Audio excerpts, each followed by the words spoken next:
আমি কোনো বিয়ে পড়ালে সাধারণত আমি নতুন জামাইকে বলি, বাবা সুখে থাকতে চাইলে বইয়ের হাতে বায়াত হয়ে মুরিদ হয়ে তার কথা মতো চলবা, ব্যাস শেষ। যারা সদ্য বিবাহিত তাদের উদ্দেশ্যে আমার উপদেশ সবসময় থাকে, তারা স্ত্রীর কথা মেনে চলবেন, ব্যাস এটাই উপদেশ।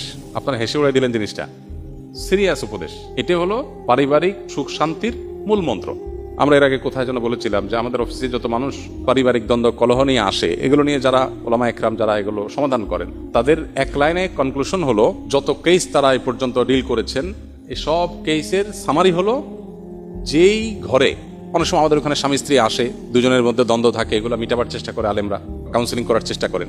তো তারা বলেন যে যত কেস আমরা ঘাটছি এই নিয়ে, সবগুলো কেসের সামারি অলমোস্ট একটাই, সেটা হলো যেই ঘরে স্বামী স্ত্রীর কথা মতো চলে, স্বামীর স্ত্রীর প্রত্যেকটা কথা মানে, সেখানে কোনো অশান্তি নেই। অশান্তিটাই হলো সেখানে যেখানে কথা শোনা হয় না, বাস। এই জন্য নবদম্পতি যারা আছেন তাদের উভয়েরই এটা আমল করা উচিত। বিশেষ করে ছেলেদের একটু বেশি আমল করতে হয় আর কি, মেয়েদের একটু কম। তো মেয়েদেরও করা দরকার। আর স্বামী হোক আর স্ত্রী হোক, যিনি জীবন সঙ্গীর কথা যত বেশি শোনার চেষ্টা করবেন, আল্লাহর নির্দেশে বাইরে বললে সেটা না, আল্লাহর নির্দেশের মধ্যে থেকে যত বেশি শোনার চেষ্টা করবেন, তিনি আল্লাহর কাছে তত প্রিয় পাত্র হবেন। মুত্তাকি হিসাবে তত ভালো মুত্তাকি হইতে পারবেন। দাম্পত্য জীবনে আপনার সঙ্গীর সাথে সদাচরণ করা, এটা তো আল্লাহর নির্দেশ। আল্লাহ বলেছেন, ওয়া আশিরুহুন্না বিল মারুফ, তোমরা পুরুষরা যারা আছো তোমাদের স্ত্রীদের সাথে সংসার করবে সুন্দরভাবে। একই কথা স্ত্রীদের জন্য প্রযোজ্য।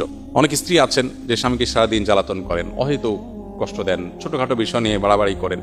তো এখানে স্বামী স্ত্রী উভয়ের জন্য প্রযোজ্য যে নিজের সঙ্গীকে কত বেশি সন্তুষ্ট রাখা যায়। এখন সঙ্গীকে সন্তুষ্ট রাখতে গিয়ে বাবা মা নারাজ হয়ে যাচ্ছে কিনা, ভাই বোন নারাজ হয়ে যাচ্ছে কিনা, সেগুলো একটা ব্যাপার। এই জন্য ব্যালেন্স করাটা খুব গুরুত্বপূর্ণ।